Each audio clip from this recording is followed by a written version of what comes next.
ओम अज्ञानतिमिरन्धस्य ज्ञानाञ्जनशलाकया चक्षुरुन्मीलितं येन तस्मै श्रीगुरवे नमः। श्रीचैतन्यमनोभीष्टं स्थापितं येन भूतले स्वयं रूप कदा मह्यं ददाति स्वपदान्तिकं। वन्देऽहं श्रीगुरो श्रीयुतपदकमलं श्रीगुरून् वैष्णवं श्रीरूपं सग्रजातं सहगण रघुनाथं वितं तं सजीवम् सद्वैतं सवधूतं परिजनसहितं कृष्णचैतन्यदेवं श्रीराधाकृष्णपादं सहगण ललिता श्रीविशाखान्वितंश्च। जय श्रीकृष्ण चैतन्य प्रभु नित्यानंद श्री अद्वैत गदाधर शिवसदि गौरभक्तवृंद। हरे कृष्णा कृष्ण कृष्ण हरे हरे, हरे राम राम राम हरे हरे। ओम नमो भगवते वासुदेवाय। ओम नमो भगवते वासुदेवाय। ओम नमो भगवते वासुदेवाय। ओम तत्सत। সকলের চরণে সশ্রদ্ধ প্রণাম, সকলকে সুস্বাগতম এই প্রাতকালীন হরিকথায়। তো আজকে আমরা ভক্তির অসামৃত সিন্ধু গ্রন্থ থেকে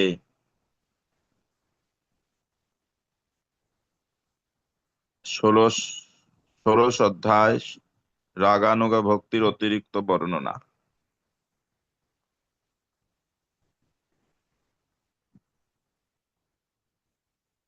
সম্বন্ধ রস, স্বতঃস্ফূর্ত ভগবৎ সেবার যোগ্যতা, কামানুগা ভক্তি, বাৎসল্য সখ্য রস, এই এইগুলো সম্বন্ধে আজ আলোচনা হবে। সম্বন্ধ রস। নন্দ মহারাজ এবং মা যশোদা প্রমুখ ব্রজবাসীদের মধ্যে পরমেশ্বর ভগবান শ্রীকৃষ্ণের প্রতি আদর্শ পিতৃত্ব ও মাতৃত্ব অভিমানে দিব্যভাব দেখা যায়। প্রকৃতপক্ষে কেউই শ্রীকৃষ্ণের মাতা অথবা পিতা হতে পারেন না, কিন্তু ভক্তের এই ভাবকে বাৎসল্য রস আশ্রিত কৃষ্ণ প্রেম বলা হয়। বিষ্ণু বংশীয়রা, দ্বারকায় শ্রীকৃষ্ণের আত্মীয়রা এই ভাবের দ্বারা ভাবিত ছিলেন। সুতরাং বাৎসল্য রসে শ্রীকৃষ্ণের প্রতি স্বতঃস্ফূর্ত অনুরাগ দ্বারকায় বিষ্ণু বংশীয় ও ব্রজবাসী উভয়ের মধ্যেই দেখা গিয়েছিল। বিষ্ণু ও ব্রজবাসীরা শ্রীকৃষ্ণের প্রতি যে স্বতঃস্ফূর্ত অনুরাগ প্রদর্শন করেছেন তা তাদের নিত্য ভাব। বৈদিক ভক্তি স্তরে এই অনুরাগের আলোচনা করার কোনো প্রয়োজন নেই, কেননা অধিক উন্নত অবস্থাতেই কেবল তা স্বতঃস্ফূর্ত ভাবে প্রকাশিত হয়। তো আমরা আমাদের ভক্তির স্তরটা নিজেদের কোথায় একটু বিচার করা উচিত, যে স্বাভাবিক স্বতঃস্ফূর্ত ভাব যদি প্রকাশিত না হয় নিজের মধ্যে, তাহলে বুঝতে হবে যে ভক্তির উন্নতি হয়নি। তখন এই বৈদিক ভক্তি অনুশীলন করতে হয়। আর এর অনেক ঊর্ধ্বে স্বতঃস্ফূর্ত যে ভক্তি, স্বতঃস্ফূর্ত ভগবৎ সেবার যোগ্যতা। বিষ্ণু ও ব্রজবাসী আদি নিত্য সিদ্ধ ভগবৎ ভক্তদের পদাঙ্ক যারা অনুসরণ করতে চান তাদের বলা হয় রাগানুগ ভক্ত। অর্থাৎ সেই ভক্তদের মতো তারা সিদ্ধিলাভ করার জন্য চেষ্টা করছেন। এই ধরনের রাগানুগা ভক্তরা ততটা দৃঢ়তার সঙ্গে ভগবত ভক্তির বিধিনিষেধগুলো অনুসরণ করেন না, কিন্তু তারা স্বাভাবিকভাবে নন্দ মহারাজ বা মা যশোদা প্রমুখ ভগবানের নিত্য পার্ষদদের প্রতি আকৃষ্ট হন এবং স্বতঃস্ফূর্ত ভাবে তাদের পদাঙ্ক অনুসরণ করার চেষ্টা করেন। কোনো বিশেষ ভক্তের মতো হওয়ার অভিলাষ তাদের ক্রমান্বয়ে বর্ধিত হতে থাকে। এই ধরনের ভক্তিকে বলা হয় রাগানুগা ভক্তি।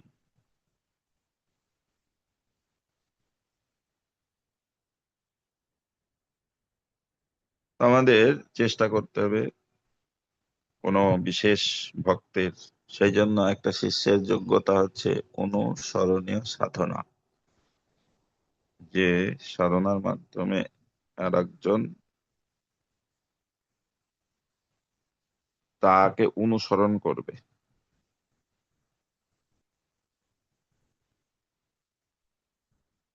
এবং নিজেরও ভক্তি ক্রমান্বয়ে বর্ধিত হতে থাকবে। এই ভক্তিকে বলা হয় রাগানুগা। আমাদের সবসময় মনে রাখতে হবে যে সম্পূর্ণভাবে জড় কলুষ থেকে মুক্ত না হলে এইভাবে ব্রজবাসীদের পদাঙ্ক অনুসরণ করার আকাঙ্ক্ষা লাভ করা যায় না। তো এইটার আকাঙ্ক্ষা তখনই আসবে আমাদের হৃদয় যখন কলুষ মুক্ত হবে। তো যদি আকাঙ্ক্ষা না আসে তাহলে বুঝতে হবে এখনো কলুষের দ্বারা আমরা আহ জড় কলুষের দ্বারা জর্জরিত।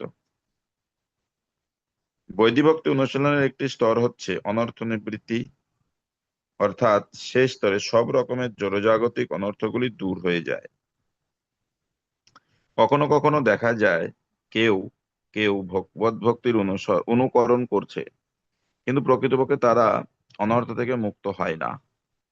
অনেক সময় দেখা যায় যে এই সমস্ত তথাকথিত ভক্তরা নন্দ মহারাজ, মা যশোদা মা, ব্রজগোপিকাদের অনুগামী বলে নিজেদের পরিচয় দেন। আবার সেই সঙ্গে দেখা যায় যে তারা অবৈধ স্ত্রী সঙ্গ করার প্রতি অত্যন্ত আসক্ত। ভগবত প্রেমের এই অনুকরণের কোনো মূল্য নেই। কেউ যখন স্বতঃস্ফূর্ত ভাবে ব্রজগোপিকাদের ভগবত প্রেমের প্রতি আকৃষ্ট হন, তখন দেখা যাবে যে তার চরিত্রের কোনো রকম জড়জাগতিক কলুষ নেই। তাই প্রথমে সকলেরই উচিত শ্রী গুরুদেবের নির্দেশ ও শাস্ত্রের নির্দেশ অনুসারে বৈদিক ভক্তি অনুশীলন করা। সব রকম জড় কলুষ থেকে সম্পূর্ণরূপে মুক্ত হওয়ার পরই কেবল বৃন্দাবনের ভগবত পার্ষদদের পদাঙ্ক অনুসরণ করা সম্ভব। তো এই কলুষ মুক্ত কি করা হবে? শাস্ত্রের নির্দেশ এবং গুরুদেবের নির্দেশ যদি আমরা কঠোরভাবে গ্রহণ করব, পালন করব, তার ফলে আমাদের হৃদয় কলুষ মুক্ত হবে। তখন বৃন্দাবনের ব্রজবাসী বা ভগবানের নিত্য পার্ষদদের অনুসরণ সম্ভব হবে। শিল রূপ গোস্বামী বলেছেন, কেউ যখন সম্পূর্ণভাবে জড়জগতের কলুষ থেকে মুক্ত হন, তিনি তখন নিরন্তর বৃন্দাবনে শ্রীকৃষ্ণের কোন নিত্য পার্ষদের কথা স্মরণ করে তার মতো কৃষ্ণ ভক্তি পরায়ণ হতে পারেন। এই ধরনের প্রবণতা প্রকাশিত হলে নিরন্তর মানসেও বৃন্দাবনে বাস করা যায়। তো এখানে ধামবাস কথা বলা হয়েছে। আমরা যদি আহ, সশরীরে বৃন্দাবনে বাস করার সুযোগ নাও আসে, যখন আমাদের হৃদয় কলুষ মুক্ত হবে, তখন মানসে আমরা বৃন্দাবনে বাস করতে পারি। অর্থাৎ যদি সম্ভব হয় তাহলে ব্রজভূমি বৃন্দাবনে গিয়ে সেই চিন্ময় ব্রজধামে ভগবানের নিত্য পার্ষদের অনুগামী হয়ে ভগবানের সেবায় যুক্ত হওয়া উচিত। কিন্তু তা যদি সম্ভব না হয় তাহলে মানসে, অর্থাৎ সেই অবস্থায় অধিষ্ঠিত হওয়া ধ্যান করে নিরন্তর ভগবানের সেবায় যুক্ত হওয়া যেতে পারে। যেখানেই থাকা হোক না কেন, সর্বক্ষণ ব্রজধামে দিব্য জীবনের কথা চিন্তা করা উচিত এবং কোনো বিশেষ ভগবত পার্ষদদের পদাঙ্ক অনুসরণ করে ভগবানের সেবায় যুক্ত হওয়ার ধ্যান করা উচিত। যে ভক্ত কৃষ্ণ ভাবনামৃতে যথার্থই উন্নতি লাভ করেছেন, যিনি নিরন্তর ভগবানের সেবায় যুক্ত হয়েছেন, তিনি পূর্ণরূপে সিদ্ধি লাভ করলেও নিজেকে প্রকাশিত করা উচিত নয়। যিনি কৃষ্ণভাবে উন্নতি করেছেন, ভগবানের সেবায় যুক্ত, তিনি সিদ্ধি লাভ করলেও নিজেকে সকলের কাছে প্রকাশ করে না। অর্থাৎ যতক্ষণ পর্যন্ত তার প্রাকৃত দেহ থাকে ততক্ষণ তিনি নিরন্তর কনিষ্ঠ ভক্তের মতো আচরণ করবেন। শুদ্ধ ভক্তদের বৈদিক ভক্তি আচরণ করা উচিত, কিন্তু যখন ভগবানের সম্পর্কে সম্পর্কিত হয়ে তিনি তার যথার্থ স্বরূপ উপলব্ধি করেন, তখন বৈদিক ভক্তি অনুশীলন করে ভগবানের কোনো বিশেষ পার্ষদের তত্ত্বাবধানে অন্তরে ভগবানের সেবা ধ্যান করেন এবং সেই পার্ষদের অনুগামী হয়ে ভগবানের প্রতি তার অন্তরের দিব্য ভাব বিকশিত করেন, এই সম্পর্কে আমাদের তথাকথিত সিদ্ধ প্রণালী সম্বন্ধে সাবধান থাকতে হবে। কিছু লোক যাদের কোনো রকম শাস্ত্রজ্ঞান নেই, যারা মন গড়া কতকগুলি ভক্তির পন্থা তৈরি করেছে, তারা এই সিদ্ধ প্রণালীর পন্থা অনুসরণ করে। তারা কল্পনা করে যে নিজেদের ভগবানের পার্ষদের রূপে চিন্তা করার মাধ্যমেই তারা ভগবানের পার্ষদ হয়ে গেছে। এই সমস্ত বাহ্য আচরণ কোনো মতেই বৈদিক ভক্তির পন্থার অনুবর্তী নয়। এই তথাকথিত সিদ্ধ প্রণালী প্রাকৃত সহজিয়ারা, অর্থাৎ একরকম তথাকথিত বৈষ্ণব অনুশীলন করে থাকে। শিলরূপ গোস্বামীর মত অনুসারে এই ধরনের কার্যকলাপ ভক্তিমার্গ কেবল উৎপাতেরই সৃষ্টি করে। শিলরূপ গোস্বামী বলেছেন যে মহান আচার্যরা নির্দেশ দিয়ে গেছেন, শ্রীকৃষ্ণের প্রতি রাগানুগা ভক্তির প্রকাশ হওয়ার পরেও বৈদিক ভক্তি অনুশীলন করা উচিত। পূর্বেই উল্লেখ করা হয়েছে যে বৈদিক ভক্তির 9টি সাধনাঙ্গ আছে এবং তদ অনুযায়ী স্বাভাবিক প্রবণতা অনুসারে ভগবৎ সেবায় যুক্ত হওয়া উচিত। উদাহরণস্বরূপ বলা যায়, কোনো মানুষের শ্রবণ করার প্রতি বিশেষভাবে আগ্রহ থাকতে পারে, অন্য কেউ কীর্তনে বিশেষ আগ্রহ হতে পারেন, এবং অন্য কারো মন্দিরে ভগবানের সেবা করার প্রতি বিশেষ আগ্রহ দেখা যেতে পারে। সুতরাং সেইভাবে, অর্থাৎ স্মরণ, পাদসেবন, বন্ধন, অর্জন, দাস্য, সখ্য, আত্মনিবেদন, এর যে কোনো একটি পন্থা অবলম্বনে ঐকান্তিক আগ্রহ সহকারে ভগবানের সেবায় যুক্ত হওয়া যেতে পারে। এইভাবে সকলকেই তাদের স্বাভাবিক রুচি অনুসারে ভগবানের সেবা করা উচিত। তো এই যে সাধন, ভগবানের ভক্তি করার যে প্রণালী, এটা সহজিয়ারা যারা একটা চিন্তা করে, তো প্রভুপাদ বা রূপ গোস্বামীগণ এইভাবে বলেননি। তো এর প্রণালী বৈদিক ভক্তি যেরকম শ্রবণ, কীর্তন, স্মরণ, এইরকম আমাদের যেটা আমাদের রুচি হবে, সেই অনুসারে আসক্তি হবে, ভালো লাগবে, সেই অনুসারে আমাদের সেবা করা উচিত। তার ফলে আমাদের হৃদয় থেকে আমাদের স্বরূপ প্রকাশিত হবে। এরকম না চিন্তা করে করে আমি এই মঞ্জরি, এইরকম সখী, এরকম কাপড় পরতে হবে, এরকম হাতে শাখা পরতে হবে, এই সখী অনেকে যেমন করে, এরকম আমাদের উচিত না। কাম অনুগ ভক্তি। বৃন্দাবনের গোপিকাদের অথবা দ্বারকা মহিষীদের পদাঙ্ক অনুসরণে যে ভগবত সেবা তাকে বলা হয় কাম অনুগা ভক্তি। এই ভগবত ভক্তিকে দুটি ভাগে ভাগ করা যায়। তার একটি হচ্ছে স্বকীয়, আর অপরটি হচ্ছে পরকীয়া। এই উভয় ক্ষেত্রেই গোলক বৃন্দাবনে মাধুর্য রসে ভগবানের সেবায় যুক্ত কোনো বিশেষ গোপিকার অনুগামী হতে হয়। মাধুর্য রসে পরমেশ্বর ভগবানের সঙ্গে সরাসরি ভাবে যুক্ত হওয়াকে কেলি বলা হয়। এই কেলি শব্দ কথাটির অর্থ হচ্ছে সরাসরি ভাবে পরমেশ্বর ভগবানের সেবায় যুক্ত হওয়া।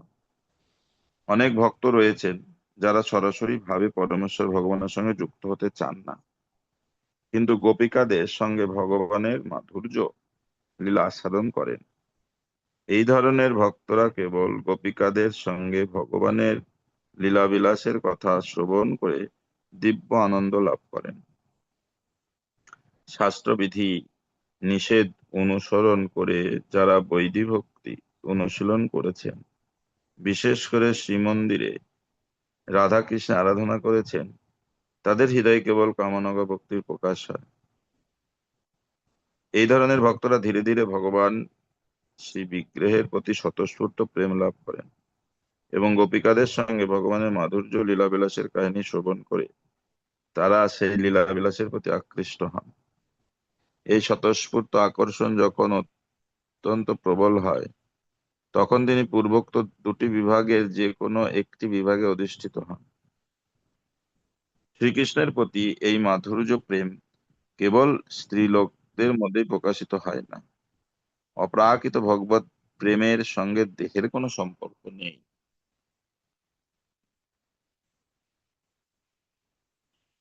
কোন স্ত্রী লোক শ্রীকৃষ্ণের প্রতি সখ্য ভাব লাভ করতে পারেন, কোন তেমনই কোনো পুরুষ বৃন্দাবনে ব্রজ গোপিকাদের মতো শ্রীকৃষ্ণের প্রতি প্রেম পরায়ণ হয়ে একজন গোপিকার রূপ প্রাপ্ত হতে পারে। কি করে একজন পুরুষ ভক্ত গোপিকা হওয়ার বাসনা করতে পারেন, সেই সম্বন্ধে পদ্ম পুরাণে বলা হয়েছে, পুরাকালে দণ্ডকারণ্যে বহু ঋষি ছিলেন।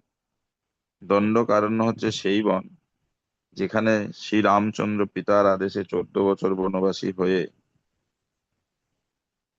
অবস্থান করছিলেন। সেই সময় সেখানকার অনেক মহর্ষি শ্রী রামচন্দ্রের রূপের প্রতি আকৃষ্ট হয়েছিলেন এবং তারা কামনা করেছিলেন তারা যেন স্ত্রী শরীর প্রাপ্ত হয়ে ভগবান শ্রীরামচন্দ্রকে আলিঙ্গন করতে পারেন। পরবর্তীকালে শ্রীকৃষ্ণের অবতরণের সময় এই মহর্ষিরা গোলক বৃন্দাবনে শ্রীকৃষ্ণের সখী গোপবধূ রূপে জন্মগ্রহণ করেন। এইভাবে তারা তাদের পারমার্থিক জীবনে সিদ্ধি লাভ করেন। দণ্ডকারণ্যে ঋষিদের কাহিনী এইভাবে বিশ্লেষণ করা হয়েছে। শ্রীরামচন্দ্র যখন দণ্ডকারণ্যে ছিলেন, তখন যে সমস্ত ঋষিরা সেখানে ভগবত ভক্তি অনুশীলন করছিলেন, তারা তার রূপের প্রতি আকৃষ্ট হন এবং তাদের স্মৃতি পথে শ্রীকৃষ্ণের সঙ্গে মাধুর্য লীলার বিলাসের ব্রত ব্রজ গোপিকাদের স্মৃতির উদয় হয়। তা থেকে স্পষ্টই বোঝা যায় যে দণ্ডকারণ্যের ঋষিরা ব্রজ গোপিকাদের মতো মাধুর্য রসে ভগবানের সঙ্গে সম্পর্ক যুক্ত হতে চেয়েছিলেন, যদিও তারা পরমেশ্বর ভগবানকে শ্রীকৃষ্ণ ও শ্রীরামচন্দ্র এই উভয় রূপেই জানতেন। তারা জানতেন যে যেহেতু শ্রীরামচন্দ্র একজন আদর্শ রাজা রূপে লীলাবিলাস করছেন, তাই তিনি একাধিক পত্নী গ্রহণ করতে পারেন না। কিন্তু শ্রীকৃষ্ণ যেহেতু বৃন্দাবনে লীলাবিলাস পরায়ণ পূর্ণ পুরুষোত্তম, তাই তিনি তাদের সকলের সেই মনোবাসনা পূর্ণ করতে পারেন। সেই সমস্ত ঋষিরা উপলব্ধি করেছিলেন যে শ্রীকৃষ্ণের রূপ শ্রীরামচন্দ্রের থেকে অধিক মনোহর, এবং তাই তারা পরবর্তী জীবনে শ্রীকৃষ্ণের সঙ্গ লাভ করার জন্য বৃন্দাবনে গোপী রূপে জন্ম লাভ করার প্রার্থনা করেছিলেন। তাদের সেই প্রার্থনা শুনে শ্রীরামচন্দ্র মৌনতা অবলম্বন করেছিলেন। তার সেই মৌনতা থেকে বোঝা গিয়েছিল যে তিনি সেই সমস্ত ঋষিদের প্রার্থনা পূর্ণ করতে সম্মত হয়েছিলেন। এইভাবে তারা তাদের পরবর্তী জীবনে শ্রীকৃষ্ণের সঙ্গ লাভ করার জন্য শ্রীরামচন্দ্রের কৃপা আশীর্বাদ লাভ করেছিলেন। এই আশীর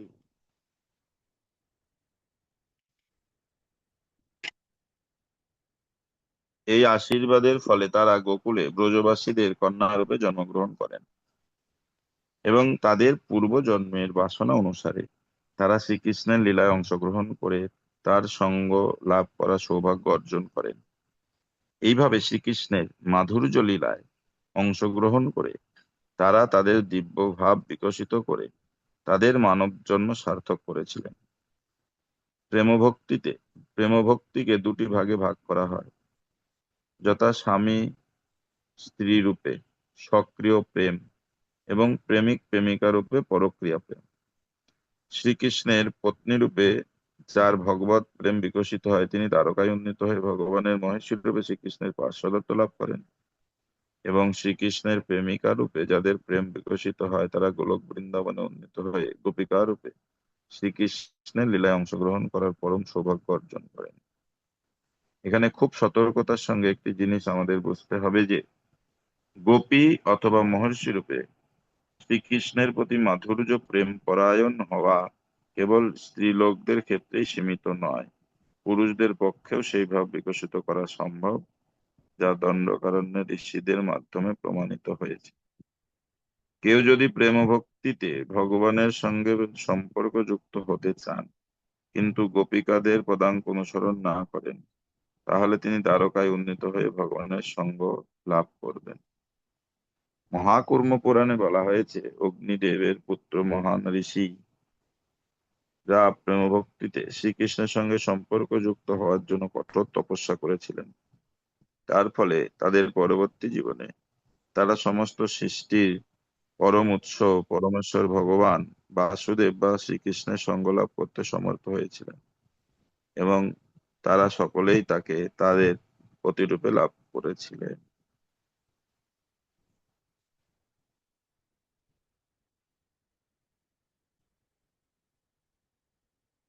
বাৎসল্য ও সখ্য,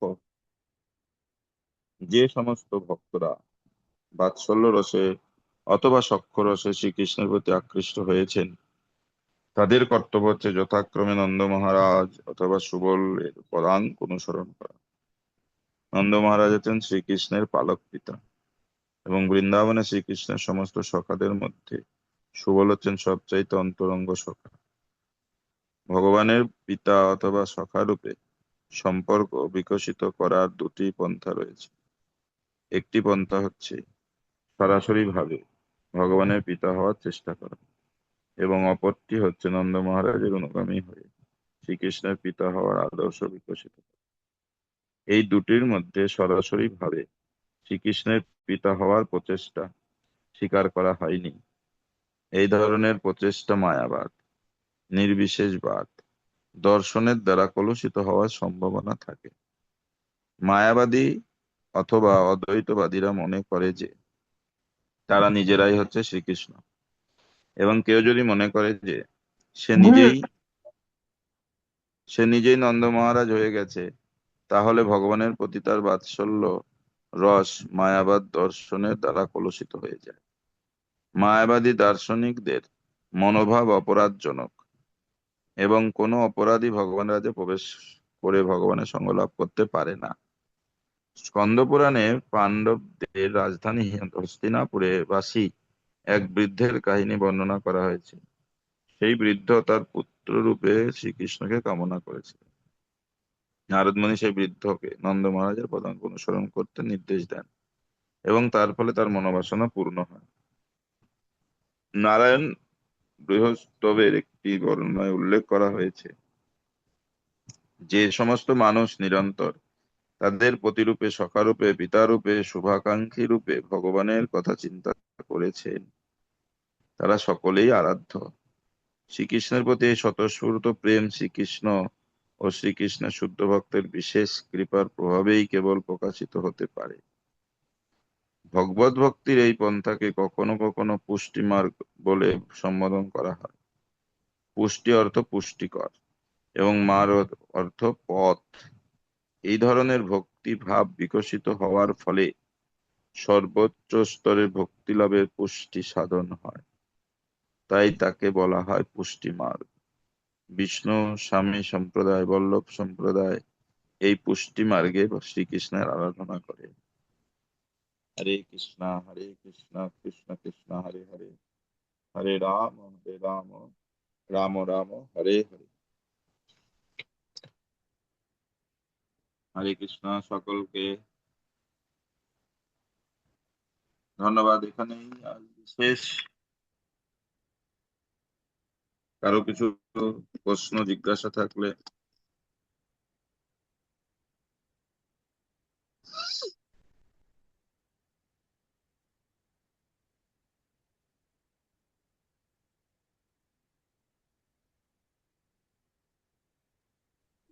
প্রভুজি হরে কৃষ্ণ। প্রণাম প্রভু। হ্যাঁ হ্যাঁ, মাতাজি। বলুন। বলছি বৃষ্টি এবং ব্রজবাসী আদি নিত্য সিদ্ধি ভক্ত ভগবত ভক্তের পারস্য যারা অনুসরণ করে করতে চান, মানে বৃষ্টিটা কি এটা বুঝতে পারছি না। এটা একটা বংশ। আচ্ছা, বৃষ্টি ও বলা ব্রজবাসী যে এটা বোঝাচ্ছে যে, আর বৃষ্টিটা বুঝতে পারছি না, ব্রজবাসীটা তো বুঝলাম। কৃষ্ণী বংশীয় বলা হলো না। বিষ্ণু হরে কৃষ্ণ। বংশীয় হচ্ছে দ্বারকার যারা রয়েছেন তারা।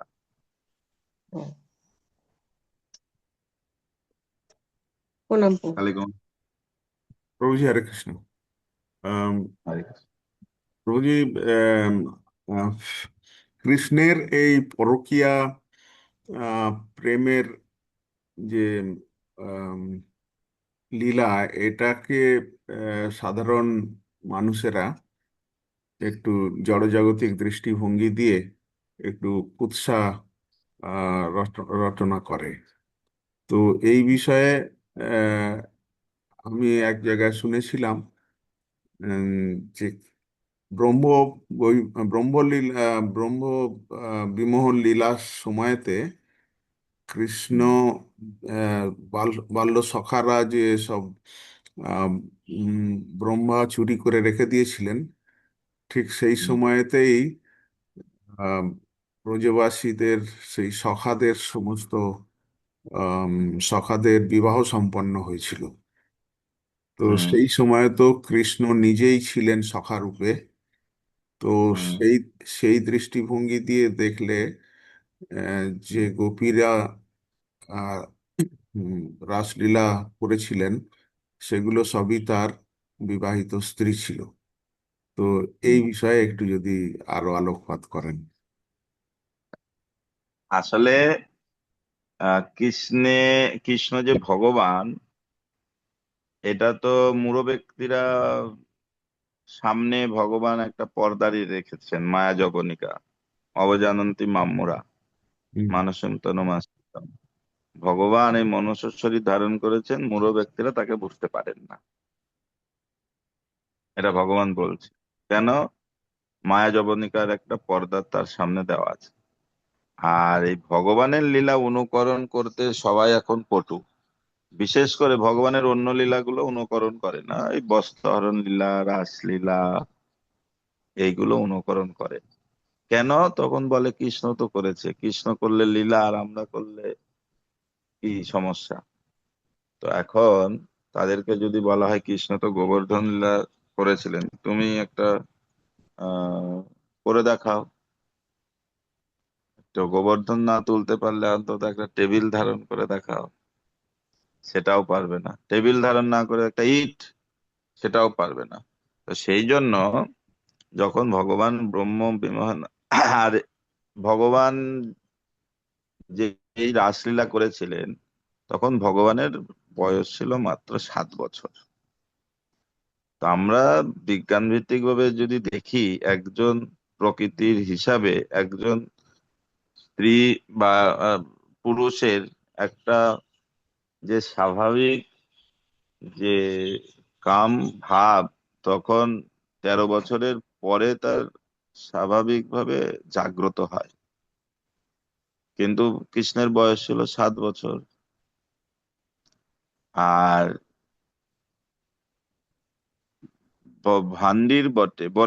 ভান্ডির বটে ভগবান কৃষ্ণের সঙ্গে রাধারানীর বিবাহ হয়েছিল, এটা আমরা দেখি। এবং যখন এই ভগবান ব্রহ্ম বিমোহন লীলা করলেন, সখাদের হরণ করলেন, তখন এই লীলাকে পুষ্টি করার জন্য যোগমায়া পূর্ণমাসী, যেহেতু ব্রজের যারা ব্রজবাসীরা সবাই পূর্ণমাসীর কথা শুনতেন, মানতেন, যেটা বলতো সেটাই সবাই করতো।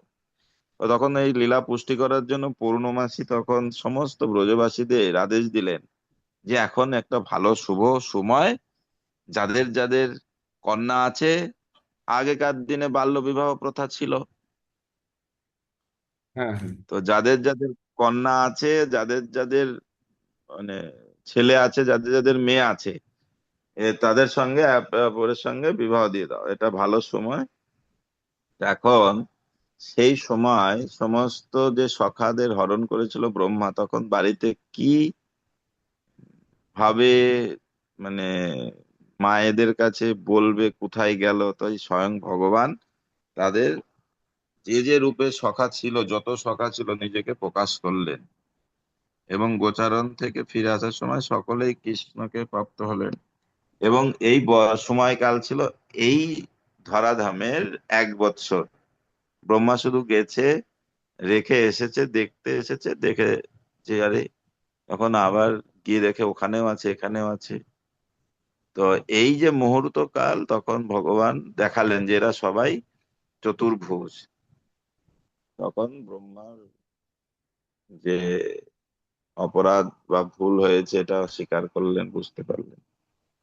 তো অনেক দৃষ্টান্ত রয়েছে, আমরা গতকাল আলোচনা করলাম। এটা যদি কাম তাতে স্পর্শ থাকতো, যদিও এটা উন্নত রস, পরকীয়া হচ্ছে ভক্তির উন্নত রস। তো লীলাকে আরো পুষ্টি করার জন্য ভগবান এই লীলা করেছেন। আর ভক্তির আরো উন্নত রস, যারা এই পরকীয়া রসে তারা ব্রজবাসী, আর যারা সক্রিয় তারা দ্বারকাবাসী। আর এটা যদি এই জগতের মানুষের মতোই হতো, তো মহাপ্রভু আমরা দেখি তিনি কঠোর উম, একটা শিক্ষা গ্রহণ করেছেন, শিক্ষা নিজের দৃষ্টান্ত আচরণের মাধ্যমে দিয়েছেন, যে সন্ন্যাস গ্রহণ করেছেন, কোন স্ত্রী সঙ্গ তার কাছে, স্ত্রী থেকে দূরে থাকতেন, যারা কাছে আসতে পারতো না, যারা প্রণাম করতো দূর থেকে প্রণাম করতে বলা হতো। তো সেই সন্ন্যাসী তার অন্তরঙ্গ পার্ষদের সঙ্গে এই রাসলীলা, ব্রজগোপিকাদের লীলা আস্বাদন করতেন। আর এখন আহ তিনি যদি এইটাকে সাধারণ হতো, তিনি গ্রহণ করতেন না। সুখদেব গোস্বামী মুক্ত পুরুষ, তিনি এই কৃষ্ণের অপ্রাকৃত লীলা বর্ণনা করেছেন। তাই যেমন একটা কবিতা আছে, বা যে কাম হচ্ছে অন্ধকারের সঙ্গে তুলনা করা হচ্ছে, আর এই প্রেমটা হচ্ছে নির্মল। তো এই কৃষ্ণ এই চিন্ময় জগতের সবকিছু এই জগতের বিকৃত, উল্টোটা মনে হয়, কিন্তু যাদের হৃদয় কলুষ মুক্ত তারাই বুঝতে পারবে, আর তা না হলে কৃষ্ণের নিন্দা করবে। তো এখানে আমরা দেখতে পাই যে যখন কৃষ্ণ এইভাবে লীলা করেছেন, রাসলীলা বা অন্যান্য লীলা, এগুলো সব ওই যে পরকীয়া লীলা করেছিলেন কৃষ্ণের, তখন পরিণত বয়স হয়নি, এবং ওই বয়সে সাধারণ স্বাভাবিকভাবে একজনের মধ্যে কামভাব আসতে পারে না। কৃষ্ণ বৃন্দাবনে থাকাকালীনই তো পরকীয়া লীলাগুলো করেছিলেন। তো সেই সময় বয়স কত ছিল, সেই সময় একজনের মধ্যে কামভাব আসে না প্রকৃতির নিয়মে, এটা একটা দিক। আর কৃষ্ণ তো পরমেশ্বর, তিনি সরাট, স্বাধীন, তিনি অঘটন ঘটন পটয়সী, তিনি যেটা করেন সেটাই ধর্ম, যিনি হ্যাকে না করতে পারেন, নাকে হ্যাঁ করতে পারেন, যেটা করবে সেটাই ধর্ম। এটা হচ্ছে শাস্ত্রের প্রমাণ। তো যারা মায়া যবনিকার দ্বারা যাদের আবরণ আছে, তারা ওটা বুঝতে পারবে না। আর এই যে এই বস্ত্রহরণ লীলায় আমরা দেখি, সেই সমস্ত বৃন্দাবনের ব্রজবাসীদের বয়স ছিল মাত্র 4.5 বছর। তো তাদের মধ্যে এই কৃষ্ণ প্রেমের আহ স্বাভাবিকভাবে এরকম তো হয় না, কৃষ্ণের প্রতি, কৃষ্ণকে প্রতিরূপে লাভ করার জন্য তারা প্রার্থনা করছে, কান্না করছে। আর এই কান্না দেখে বৃন্দা দেবী দেখছেন, এখন যদি কৃষ্ণ যে সহজভাবে বলি, তাহলে কৃষ্ণর ঐশ্বর্য প্রকাশ করি, তাহলে তাদের এই প্রেমটা নষ্ট হবে। তখন তিনি একটা মানে একটা রাস্তা দেখালেন, যে তোমরা কাত্যায়নীর একটা ব্রত করো, 1 মাস পরেই তোমরা সিদ্ধিপ্রাপ্ত হবে। তো বৃন্দা দেবীর এই নির্দেশে কাত্যায়নী আরাধনা করলেন। আর প্রতিদিন 2টো-2:30টার সময় উঠতেন, একে অপর যেহেতু ছোট, ভয় লাগবে, বৃন্দাবন থেকে যমুনা, বৃন্দাবন থেকে ওই চিরঘাটটা প্রায়